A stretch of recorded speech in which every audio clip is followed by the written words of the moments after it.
Hi hello friends, this is Anil Kumar Alle. Welcome to my channel.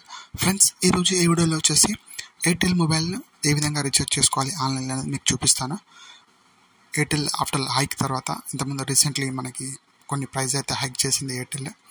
So after hike తర్వాత మనకి comparison ఏంది, ఇప్పుడు రీఛార్జ్కి previous రీఛార్జ్కి comparison ఏంది అండ్ ఎంత అమౌంట్ అనేది ఇంక్రీజ్ అనేది మనము లైవ్గా చూద్దాము. సో అదేవిధంగా రీఛార్జ్ ఏ విధంగా చేద్దాం అనేది కూడా చూద్దాము. So let's get started now. మనము ఎయిర్టెల్లోకి మనము డైరెక్ట్గా గూగుల్లోకి వెళ్ళి ఎయిర్టెల్ మొబైల్ రీఛార్జ్ అని కొట్టినట్లయితే మనకి ఈ విధంగా మనకి వెబ్సైట్ అయితే ఓపెన్ అవుతుంది. ఫస్ట్ అయినా సెకండ్ అయినా ఆప్షన్ సెలెక్ట్ చేసుకోవచ్చు. సో ఇక్కడ మీకు ఇట్లా డైరెక్ట్గా మీరు వెబ్సైట్లోకి వెళ్తారు. ఇక్కడ వెబ్సైట్లో వెళ్ళినట్లయితే ఇక్కడ రీఛార్జ్ ఆర్ పే బిల్స్ అనేసి ఇక్కడ ఇచ్చారు.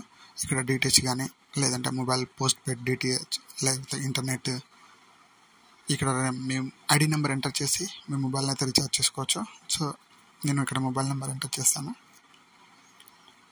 ఎంటర్ చేసి నేను లాగిన్ అయితే అవుతాను.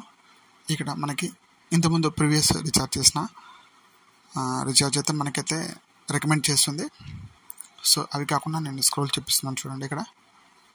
ఇక్కడ మనకి ప్యాక్ 30 days కానివ్వండి, 82 days కానివ్వండి, 84 days కానివ్వండి, లేదా 1 month ఉన్నాయి, 28 days కానివ్వండి, లేదా 1 year days ప్యాక్ కూడా ఉన్నాయి, డేటా ప్యాక్ కూడా ఉన్నాయి. సో ఇక్కడ చూడండి 28 days ఉంది, 84 days ఉంది, 365 days కూడా ఉంది. ఇక్కడ మనకి నేనైతే 84 days అయితే రీఛార్జ్ చేస్తాను వితౌట్ డేటా. సో నాకు మినిమం GB 6 GB అయితే వస్తుంది ఇంతకుముందు ప్రీవియస్. సో అది కూడా మీకు ఇక్కడ స్క్రీన్లో యాడ్ చేస్తాను, ప్రీవియస్ ఎంత రీఛార్జ్ అనేది ఉందన్నది.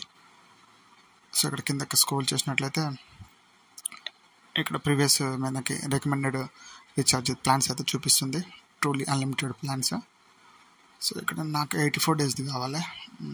84 days అంటే ఇక్కడ 1 year 6 GB ఉంది. లేదు, నాకు 6 GB డే కాదు, 84 daysకి 6 GB. ఇక్కడ చూడండి, ఇంతకుముందు నేను ప్రీవియస్ రీఛార్జ్ చేసింది 459కి 84 days రీఛార్జ్ చేశాను. సో ఇప్పుడైతే వాళ్ళు 509 అయితే చేశారు. సో 509 అంటే మనకి ఆ అమౌంట్ అయితే హైక్ అయితే అయింది. సో ఆల్మోస్ట్ 50-60 రూపీస్ అయితే హైక్ అయితే చేశారు. సో నేను దాన్ని సెలెక్ట్ చేసుకొని నేను రీఛార్జ్ చేస్తాను. సో అదే ప్యాక్ అయితే నేను సెలెక్ట్ చేసుకున్నాను, 509ది. ఇక్కడ నేను క్రెడిట్ కార్డ్ ద్వారా పే చేస్తాను. So credit card limit debit card ద్వారా కూడా చేసుకోవచ్చు, లేదా నెట్ బ్యాంకింగ్ ద్వారా చేసుకోవచ్చు, లేదంటే గూగుల్ పే ద్వారా కూడా చేసుకోవచ్చు. ఇక్కడ ఎంటర్ చేసినట్లయితే మా మొబైల్కి అయితే ఓటీపీ అయితే వస్తుంది. ఇక్కడ ఓటీపీని ఎంటర్ చేయండి. ఇక్కడ మీకు మొబైల్ ఇచ్చిన నోటిఫికేషన్ ఓటీపీ ద్వారా మీరు ఎంటర్ చేయండి. నాకు వచ్చిన ఓటీపీ అయితే ఎంటర్ చేస్తాను. సో లోడింగ్ అయితే అవుతుంది. పేజ్యాప్ ద్వారా ఇది పేమెంట్ అయితే చేస్తుంది.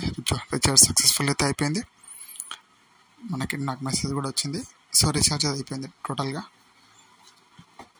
సో వీళ్ళు ఇంతకుముందు ప్రీవియస్ రీఛార్జ్కి ఈ రీఛార్జ్కి 60 రూపీస్ అయితే హైక్ అయితే చేశారు.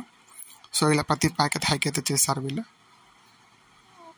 సో ఇది ఆఫ్టర్ హైక్ తర్వాత రీఛార్జ్ అయితే చేశాను. ఇలా ప్రీవియస్ రీఛార్జ్కి ఈ రీఛార్జ్కి మీకు కంపారిజన్ అండ్ ఆన్లైన్లో ఏ విధంగా రీఛార్జ్ చేసుకోవాలని చూపించాను ఫ్రెండ్స్. నా వీడియో కనుక మీకు నచ్చినట్లయితే లైక్ చేయండి, షేర్ చేయండి, కామెంట్ చేయండి. మరిన్ని అప్డేట్స్ కోసం stay tune my channel. Thank you friends, thank you so much.